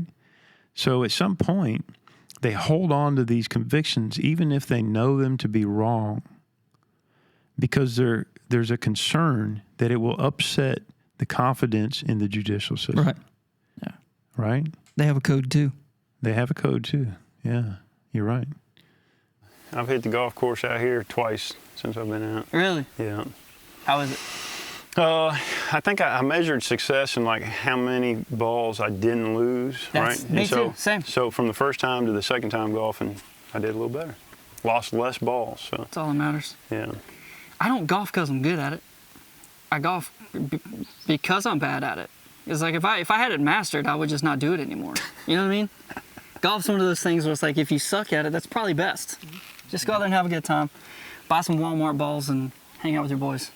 All right. It's a good time. That's good advice. Yeah, that's the best, man. Walmart ball. I didn't know Walmart had the balls. Oh, yeah, I buy the reclaimed balls. You just buy a whole bag of balls that somebody already used. What am I going to do? Away. Lose them anyways? Hell with it, you know what I mean? Well, my dad was a coach. Mine too. Your dad was a coach? Yeah. Get out of here. What do you coach? Baseball and basketball. No kidding. Yeah. That's crazy. When I was young, yeah. Baseball and basketball. Mm-hmm. I love that. He was my coach for both. So was he a veteran? Oh yeah, he was a Vietnam veteran. Oh man. My father and my stepfather are Vietnam veterans. And then my older brother, I have a lot of family actually was in the military. Yeah. A lot, yeah. And then my older brother, Navy. I kind of followed him in. And I'll tell you, you know, I finished up school on the swim team. And I actually loved playing volleyball, beach volleyball. Yeah. But, you know, where are you going to find that in Bloomington, Indiana? They got one right over there at the entrance. They do have some. Well, actually, we had some sand pits. The net's perfect for me, honestly. It's like it's a tennis net, I think. Yeah, we had some sand pits. Well, I spent a lot of summers when I was growing up in Southern California. So, my dad got a pro beach volleyball player to give lessons to my brother and I. Oh, that's cool. Yeah. So anyway, there's a lot. You know, I love beach volleyball. I love playing it. I really do too. But swimming is where I kind of excelled at, and competitive swimmer, went to state, you know, junior, senior year. Hello. So I dropped basketball and pretty much everything else. I think I still played baseball into my senior year because it didn't conflict, you know. Yeah. But the basketball conflicted. When is a normal swim season? It's in the wintertime. The wintertime. Yeah. Oh, that makes sense. Yeah, indoors. That's kind of cool. Yeah, it's cool. But I was going to say that really prepped me for some of the stuff I encountered later in the military, because we're up at, you know, before 4 o'clock in the morning. Oh yeah. Having to jump into a freezing cold pool. You know, it's like, you know, out here it gets down 0 degrees midwinter, and going from that and jumping in a cold pool in your little Speedos, little skinny little. Definitely shiver your pod. Shiver your pod a little bit. Get you going. Good. Did you serve all of the time in one location? No. They had, I did a really hard time, man. I really did. I was on, I think, 11 institutions, and I think 3 institutions, I was at more than once. Why? Well, all in Virginia. All in the Virginia Department of Corrections. What's the point? Why would? Is it the overpopulation? Is it crowding? Okay. Nope. You know, there's a whole thing to understand, I guess, about the culture of that Department of Corrections. Some of it is logistical, like, you know, it's class levels that deal with security class, right? So if you're a minimum or medium security or super max security, something like that, you would go to some of these, you know, very secure institutions, whereas you can imagine a minimum security person would go to a less secure prison, right? But they have dozens of prisons in Virginia. It's one of the states that has the most people incarcerated per capita. Right. I think maybe behind Texas. I don't know. So that the prison industrial complex is a real thing, and then the culture of the Department of Corrections of Virginia is its own beast, right? And it is that which I have, I guess you could say, kind of become an expert at or in, only because I was immersed in it for all those decades. And so I learned the inner workings of the whole system, top down, all the way through. But I may have mentioned earlier. I don't think I did mention to you, but I got along really pretty well with the incarcerated people. Right. But I had to become a convict, right? So that came with also codes, you know. So I went through a period, and things were different in the 90s, in early 2000s than they are today. Back then there was a lot of violence. There was a lot of threats of violence, and a lot of that has dissipated. And there were certain, aspects of that culture of the incarcerated culture that's just totally different than I imagine how people live on the outside. Right? So what's a reason that you would have to transfer prisons? A reason that one would have to transfer is if you were, just an example, if there was an assumed fraternization between an inmate and a staff that was assumed to be real, and they may need to separate them. Okay. Or if there's two inmates on an institution that were on what they would call their enemy list, right? Right. Or keep okay. separate. They call Gotcha. it keep separate. I think is what they call it. Okay. Yeah. And for example, myself and Billy Brown might have been on a keep separate thing. Right. And we definitely should have been if we weren't. And we always were separate. So I'm thinking we were on some kind of a keep separate. I would not have been able to handle that if we were in the same vicinity. I'm kidding. Right. No, I wouldn't have been on. Still to this day, and people have asked me about, because he's going up for parole, right? You may know this, but I was given an 82-year sentence with no possibility of parole. He was given a 72-year sentence with no possibility of parole. But I later became parole eligible, and so did he. So he's going up for parole now. When did you get that information that you were going to be eligible for parole? 2020. Wow. Yeah. 2020. Yeah. Remember the month? I've been in prison for, 25 years? You remember the month in 2020? Yeah, it was July. No kidding. Yeah. Interesting. So they changed the law. They changed the law. That's why I asked. It's because I was around that time period. I'm thinking into it. They changed the law. Yeah. So, couple things. How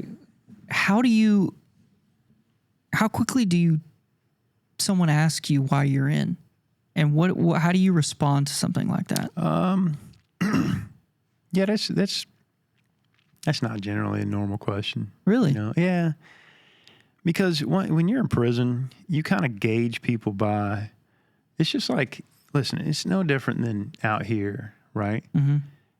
I didn't come up to you and was like, hey, man, what's the worst thing you've ever done? Right. What's the worst thing you've ever done? And that will, tell me everything about you? Right.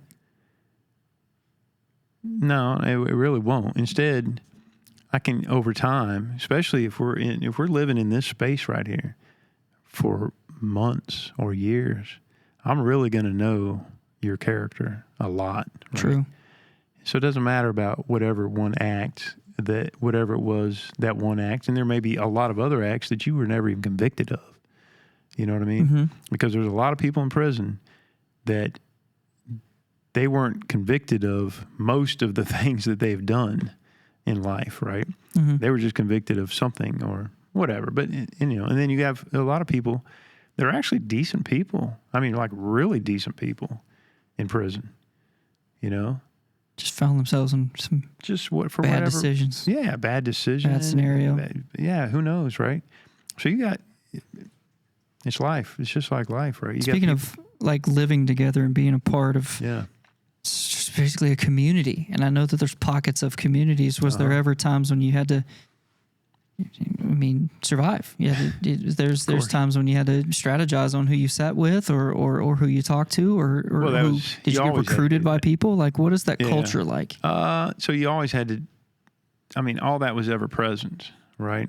I find myself relatively fortunate to have come in the era that I came in back in the 90s. First of all, I experienced that stuff and I survived it, which made me incredibly resilient, I think.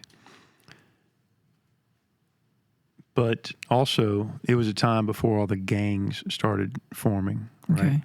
So the gang culture came a little later. If the gang culture was already in existence back in the early 90s, I could have got swept up in that stuff, you know? I don't know. I had to carry myself as a convict because I was in that environment, right? You talk about how it was a little different. There were certain things that did or did not exist and kind of things that probably evolved. When did you feel like something was a little different, or had you already transferred prisons to where that was there, that kind of culture wasn't coming around? Yeah, so every prison actually was a little different. It had pros and cons, and it had a little bit different culture. It was all the same, yeah, right? But there was a shift, and these shifts don't happen overnight, right? They evolve, right? Mm-hmm. And so there was shifts like towards a more concern about mental health, for example, and that's been much more recent. There was a shift towards, I got to say that there's the people that were. It's crazy because I was there so long, right? I recognized the caliber of individuals that were coming to prison from back then, and you got to remember too. Think about it. I'm coming into prison in the mid '90s, but it's not like everybody's that I'm around is from the mid '90s. Some of these jokers are from the '70s, right? Right. They've been in prison since the '70s or sometimes before and through the '80s. These are a whole different types of people, right? Back then, the caliber of these people are different, right? Versus we'll say kids that are coming into prison today, and I say kids in their 20s and 30s or whatever. They're just different, right? Now they're raised on the video games and on being the culture of being inside. It was just rougher back then, and the characters were rougher back then, and everybody's got a blade on them. You know what I mean? And it was dangerous. It was really dangerous, and the characters that were around back then were like you can imagine like the old school convicts that if you can envision from like the 70s and stuff, right? And that's who I was around when I first come to prison. You know, but what was that like? Did they kind of bring you in and maybe show you the ropes, or was it more like you had to prove yourself to them, or did you just kind of open up? Maybe a little bit of all that, right? There was no set, way that you had to be. You just had to mind your own business, right? You had to mind your own business. You couldn't. You see something, you just act like you don't see it, right? And you're respectful. Always be respectful, right? You don't. Here's one example. You walk by someone's cell, don't cut your eyes and look in that cell. You know, that's extreme disrespect. Okay. That could lead to someone getting stabbed. You know. Okay. So you just don't do. It's just one example of something you just don't do, and that's. How do you learn these things? You learn it through, hopefully not by mistakes. Right. So it's like some of these guys that have been in for a little while, or do they kind of sit you down and say, hey, try not to do X, Y, Z? Or they're like, look what happened to so-and-so. Right. Or you might make some stupid little, simple mistake. And I say mistake, but you kind of violate what's the norm and the culture or whatever. And then one of the old heads might come up and be like, look here, buddy, you trying to get killed? You need to, do this a little differently, Interesting. Yeah.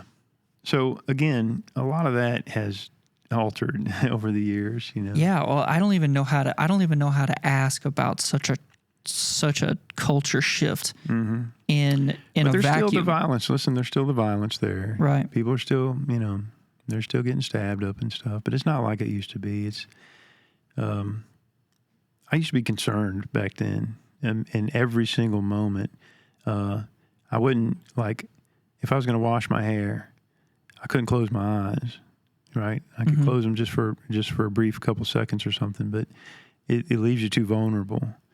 As I expressed recently, you know, you sit down to use the bathroom, you don't have both legs in the pants. You're very vulnerable in that position, right? Yeah.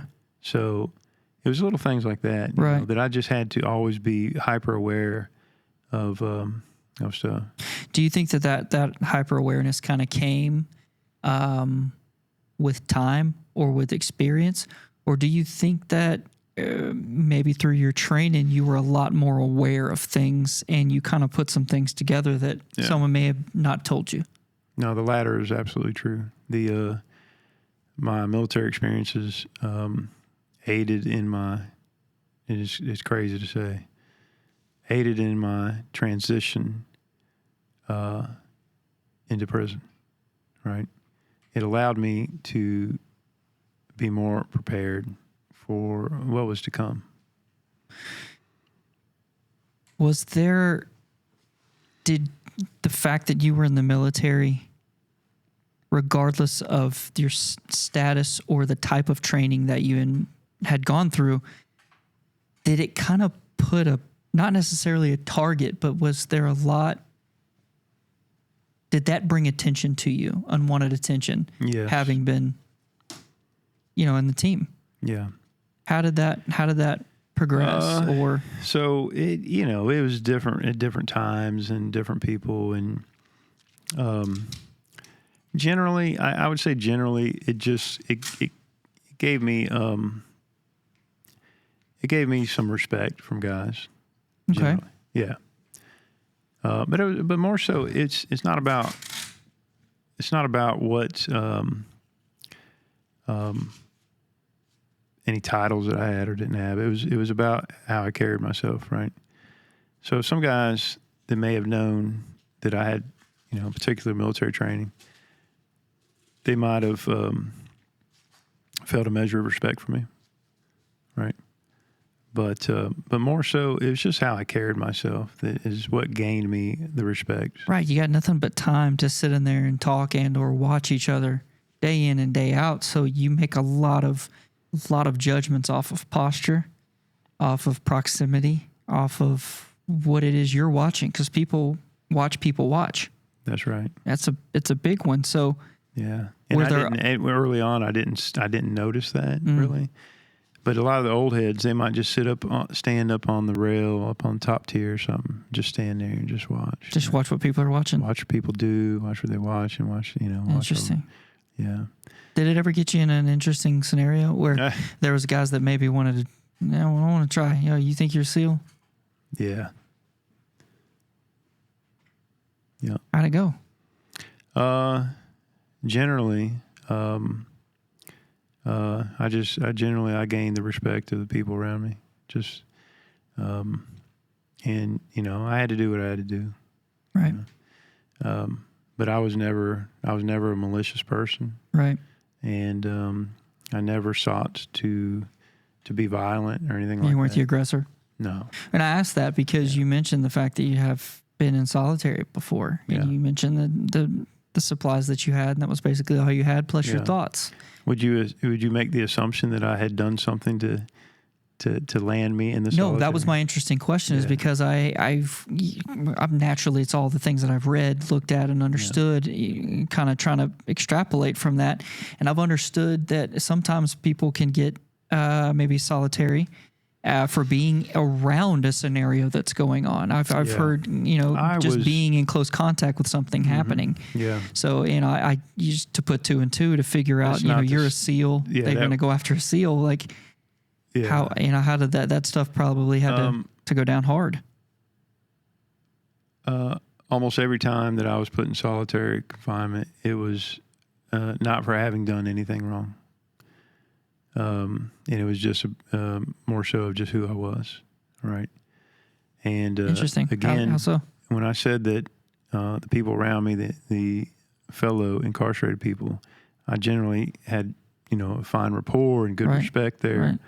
Also with the officers and staff that were around on a daily basis, I too had a good, rapport and good respect with those people. Okay. Right. The only problems I ever had were the people who I didn't ever see, the ones that were up somewhere in positions of power. And those are the ones that ever gave me issues. And how? What would be their reasoning for? Well, I'll give you just one example. Okay. Because it was painful for myself and my family and my advocates who started with me. So, and it's kind of an entailed story. I was working in a horticulture department.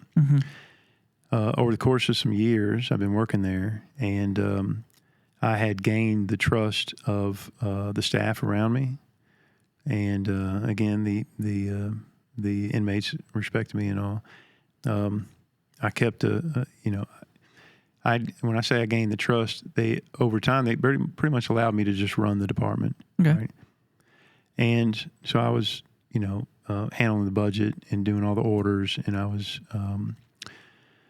teaching the students, the incarcerated students, and I was revamping or renovating the greenhouse and the grounds, and they just allowed me to do quite a bit. Right. And because I never betrayed that trust, right? I was always, I never crossed the line of doing anything wrong. From what I know, you're a pretty stickler for the rules. So, but I don't leave anything to chance. So I'm always on it, and I'm precise, and I leave records of everything, and I make sure, everything's good, right? So over the time, no one else in prison's really like that, right? So I'm also in a position where I can kind of be a leader to some of the fellow inmates. So I'm teaching them horticulture, but in teaching them horticulture, I'm also, it's not just about how to grow a plant, how to germinate seeds. Those are almost metaphors for rehabilitation. I agree. So I'm really doing the job of others, if this is supposed to be about corrections. I'm in the middle of it. I know I know the issues people have that land them in prison. And so I think I was much more effective at helping a lot of guys to truly be rehabilitated, right? I mean, I know I was effective for quite a few people because there's you were establishing a culture of growth. I like that. Yeah. And I was using the horticulture to kind of, facilitate that. But I was also, over time, I was creating a space, this horticultural space in the middle of a horrible prison. I mean, it's a horrible prison. It's a notorious prison. People are dropping left and right, overdosing on drugs, and people getting, stabbed and so forth. It's just a bad, bad place. But the one little oasis in that whole prison was the space that they allowed me to improve upon and modify, right? And over the courses of some years, I built up not just a really peaceful, tranquil space, which included, and it'd be hard for some people to believe maybe, but a pond with a waterfall. And I created habitats for a multitude of species that started coming in. I started seeing frogs, and I started seeing bees and dragonflies and even bunny rabbits and a snake. I mean, these things were actually, I was building habitats for these various species, and some new wardens show up. This went through the time of COVID, and people just started to know me as just that long-haired fella that is pretty cool, works out at the gardens and the greenhouse, right? But new wardens show up, and they know who I am, right? I'm the guy who was,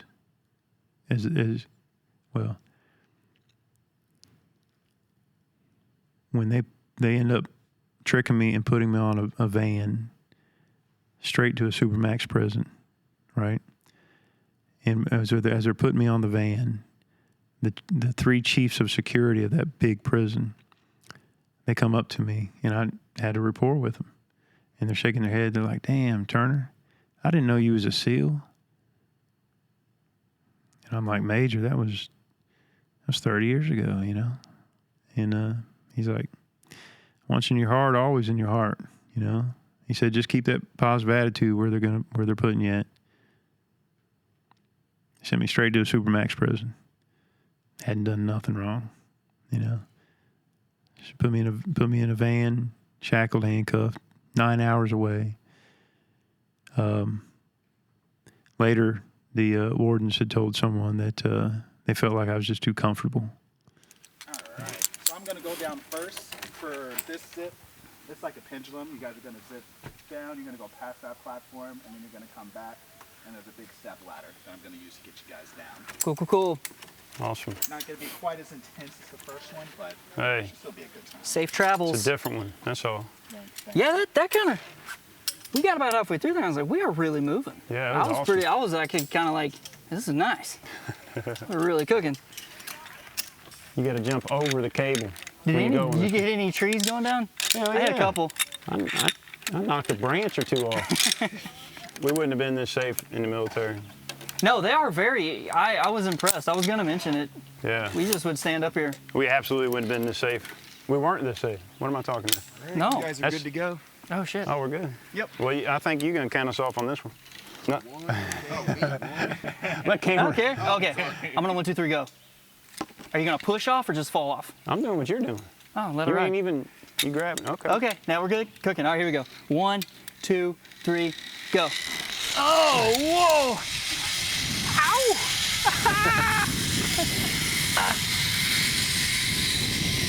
Oh, that's kind of weird. Oh, watch the tree. I'm convinced mine's faster than yours. Well, I don't know if it's you a would weight like thing. to think so.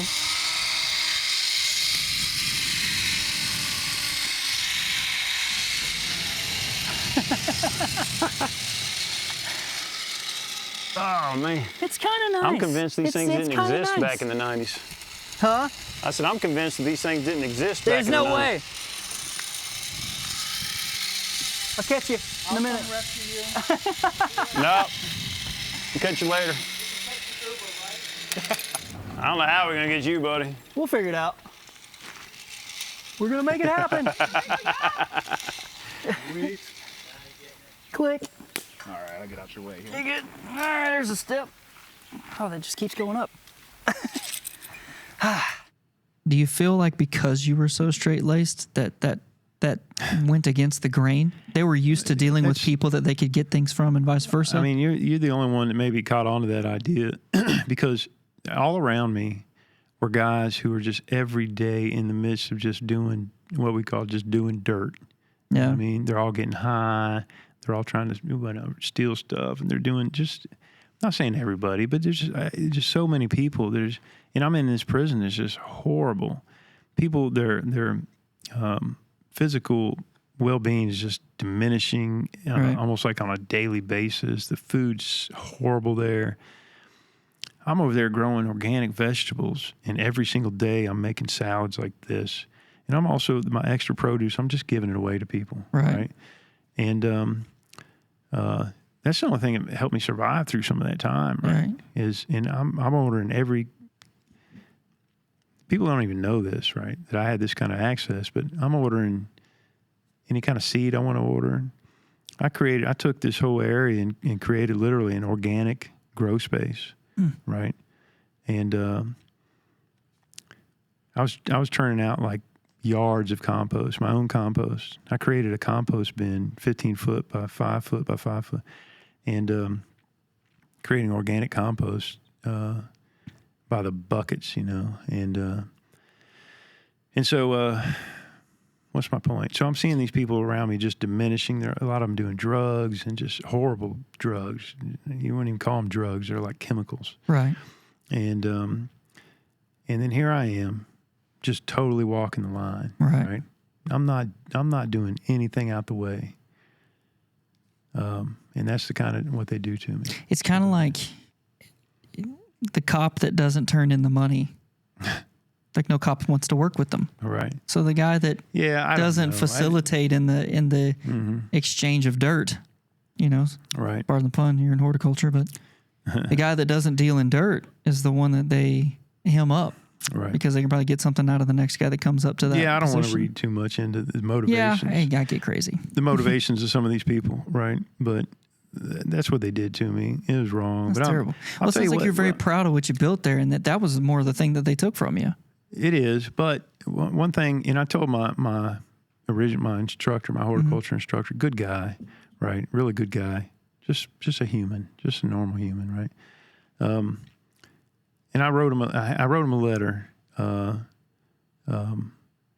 around this whole issue, and I said, look, I know it seems sad. I'm leaving. That whole place went to hell after I left. It went to hell after I left. There's no one that could maintain that, right? But I'm not mad at it. I'm not sad that that's what happened, because what I created in the moment was great, and more so, what those people cannot take from me, they could take that from me, and they can move me. And this has also something that is like really ingrained in my worldview.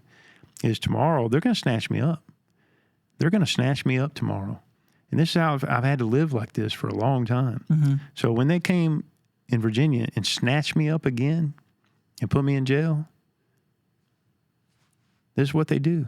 And tomorrow they're going to snatch me up again. This is, I'm not saying that obviously that's what they're going to do, but your mind stays in that mindset. This is how I have to live. Yeah. So I have to live here now, right now. This is my moment, because tomorrow may not even exist, right? Right. Well, this is good. Hey, the property that you were staying at in Virginia, did it? You said it was like how many acres? 90 acres? 90 acres. Jeez, man, you just kind of wandered around all that? Yep, I learned I wandered around that whole property, man. It was, virtually you can't even see another house where I was at. I mean, it was just awesome. Had a river ran through there and a couple creeks. And, was there anyone out there with you? Just friends that would come out and family that would come out periodically just to kind of visit. Just kind of visit, or to since I didn't have a driver's license, I had and I was working. I say working, kind of not real strictly, but working out on a farm elsewhere. Beautiful, sustainable beef and pork farm, pig farm. How much of, like, when you got there? Yeah. Did you know within yourself what you might have needed? Did you need someone with you, or did you want isolation? I didn't know what I would need and want exactly, because my perspective on things was real limited, right? Right. So what I wanted, I had a desire to like be in the woods. Just kind of be away, just connect again. Yeah. But at the same time, I was okay with my my family and my close friends being around, because and really I did need them. I needed them. Yeah, it's a weird thing to feel like you want to get away from everything, but also I kind of need a little bit of somebody. Yeah. What's up? Talk to somebody. It's not like you had social media. You couldn't like just connect with whoever you wanted to. No, not at all. That's all. No. That's a lot of transition. Yeah, you can't even imagine the transition, right? So it was interesting, but it was the right setting for me to make that transition, I mean the whole county has like 4,000 people in the whole county. It is. And it's huge, right? It is. So I needed, it was helpful for me to be in an area which is tranquil, tranquil and quiet and peaceful. And it's like me living up on this hill somewhere for some weeks when I first got out of prison. Yeah. So it was needful, and for me to kind of reground and kind of make that, because being thrust from that environment for so long, right into more of an urban environment, I just wouldn't have been able to handle it. I mean, it would have been so tough. I would have just held up in a room or something. Like a jungle, just away from. I couldn't have done it. It's too much stimuli, right? Yeah, crazy. I mean, what was coming at me was right off the bat was like so many senses, so many colors, and so many smells, and it was just a sensory overload. right? And so something like this allowed me to decompress and to not have everything come at me all at once. Just kind of compartmentalize it and be like, all right, I can handle this much of something today. Yeah. And tomorrow I might do a little bit Right. more, or I don't have to do it at all. So, but what they couldn't take from me, even with the horticulture thing, Right. everything I learned, right? It's true. So now I've got my garden, my mother's garden. I set it up for her. I just brought in a yard of compost just literally last week, and I set it up, and I'm growing the things, and we're turning it organic grow space, and you know what I mean? Right. That's what I got out of all that. Every single day I learned something. I spent 7 years in that horticulture. Every single day I made a point to learn something new, and in that horticulture, right? Fortify your position. Always, right? I like that, man. Well, hey, listen. Talk about mindset. You talk about motivations. You talk about literally growing a new life. Yeah. So, without, further ado, what are your dreams? What are your goals? Where do you want to be? What are you heading towards? What aside from just the future itself, what lies ahead for you? What are you looking for? Yeah. Hear it again. My high beams are on, but I can only see so far in front of me, right? Mm-hmm. And I'm going to right now, and I really already am. I'm working with an organization called Veterans Healing Veterans, From the Inside Out is the full title. I've been working with the director for some years, even before I was released from prison. I developed a therapeutic horticulture program for veterans that is currently in operation in a prison in California. Wow. It's supposed to be expanded to more prisons in California, and the Veterans Healing Veterans director, Ron, is hoping to expand that also, that veterans therapeutic horticulture program, to expand it into other areas, right? So there's that, but I created that while I was still in prison, right? And it was I got to say, it was satisfying to know that something I was able to create in prison blossomed into something on the whole other coast, right? In which the people who are participating in that program, it's extremely cathartic, it's satisfying, it's healing for them, right? But moving forward with the Veterans Healing Veterans, I think my next step with them is I'm going to be looking at potentially wrongfully convicted veterans across the United States. And I've been told that there are known to be at least 5 or 6. And that's just coming from really one source that has information they're going to provide me on about 6 individuals who are believed to be wrongfully convicted in this nation, veterans. And that's going to be my first area of focus. And I'm going to get their information. I'm going to find out who they are. I'm going to, look into their cases, and I'm going to talk to who I need to talk to. And if so, if indeed there are wrongfully convicted veterans, because I know there are wrongfully convicted people everywhere. I can't help everybody. Right. But this is an area of focus that I think that I'm going to concentrate on, right? And I'll pull my resource. I have a team. I think that's great. Yeah, I have a team around me. They're just tremendous people, man. You just wouldn't even believe. I'm so grateful for these folks, man. And they span the globe. They're not just, they're in New York and in California and Florida and even out of the country. Right. And they've done so much work for me, and only because they're totally invested and interested in justice, and that's it. That's it. Nothing more. They don't want nothing more. That's it. I really want to stay connected with you because I think that's really powerful. Yeah. And as much as I could help, but I just I'm intrigued by your story, by your progress, your growth, moving on. A lot of people probably brush right past it, but the way that you talked about blast from the past, is powerful because, I mean,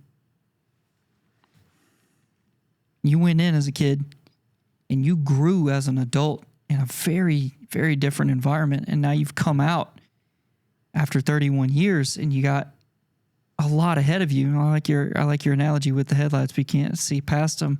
Yeah. And I know that, speaking on horticulture and things that you've done, you have a knack for finding positivity in things and curating that. And I'm excited to see what you have going on.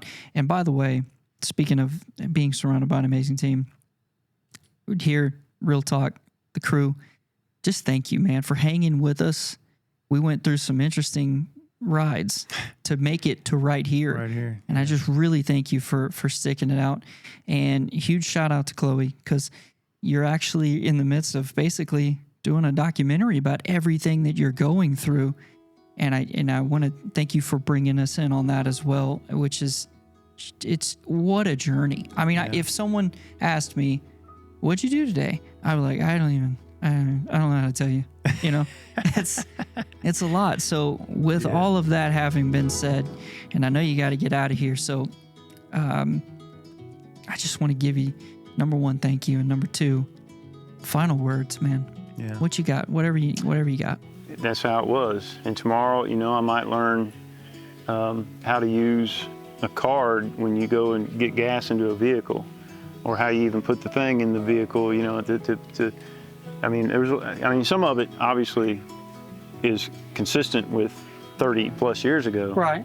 But a lot of it's really not, and you don't realize it because you've been in the midst of that evolution. Mm-hmm. And it's, in a way, it's like generations of evolution, especially technologically and socially, generations of evolution. And I skipped out on that. Right? Not only that, but you telling me that you just didn't really watch TV for 20 years. You didn't even know what you were missing. You didn't even know. That's a lot, man.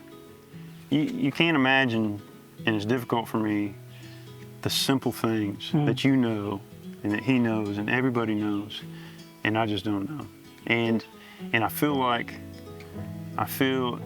somewhat like inadequate or like a moron for not knowing some of the most basic things. And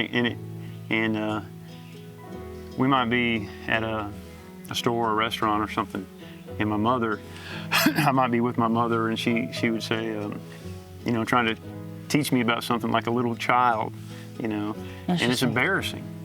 It's totally embarrassing, some of the simple things, How do I go to a store and order a pizza, today? I knew how to do it back in the 90s, but it's different today, That's interesting. Yeah, because back in the day, I just whip out my wallet, grab some money. And, right, yeah. But anyway, I'm learning as I go. But it's a lot, so yeah, just take it in small chunks. You have to. I don't know that you could.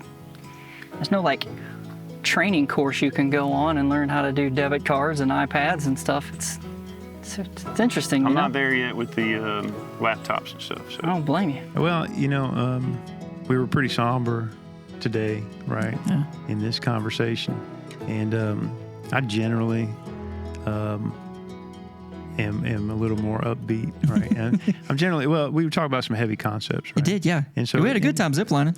Yeah, we did. We absolutely did. Yeah. No, you're right. And I guess I brought up this worldview that we only have right now, right? And that tomorrow's not promised. Right. And that comes also with a realization of one's own mortality, right? We are going to die tomorrow, right? And it may not be tomorrow. Yeah, but could. It could. Anytime. Right. Right. I'm a little more hyper, I guess, aware of this kind of idea because I've been just snatched up so many times, right? And that they just have taken away everything from me.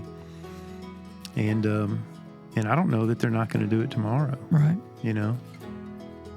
So there's only today, right? And so it's here now is our time for all of it, for the zip lining and for the, you know, everything. It's for everything, right? So why? There's no reason to wait till later for what we can do now and here, right? So I'm going to get busy. I'm going to get busy. I want to make those people around me proud that, you know, and I want to make my advocates, you know, so happy and proud that they have worked so hard on my behalf, and that they're going to see that it was so worth it getting me the hell out of prison, you know. Good, man. Well, you have had quite the journey, and I feel like you got one ahead of you too. So I do. It's an absolute honor, man, and I just want to thank you for hanging with us and doing all of this, and thank you for opening up, because I know I can't imagine how tough some of these things are to go back through. So with that, my man, thank you so much. Hey, really appreciate it. Hey, pleasure's mine. Pleasure mine. I appreciate you, and the crew's been awesome. I love the zip lining today, and maybe we'll have some more adventures in the future. Oh yeah, round 2 we're gonna have more fun. Sounds great. Well, hey man, how about we go back and talk a little bit, Let's do because it. you got plenty to talk about. Yeah. This was fun, man. Go do this. Yeah, I appreciate it. This is Thanks, great. man. I loved it. Thanks, man. Absolutely.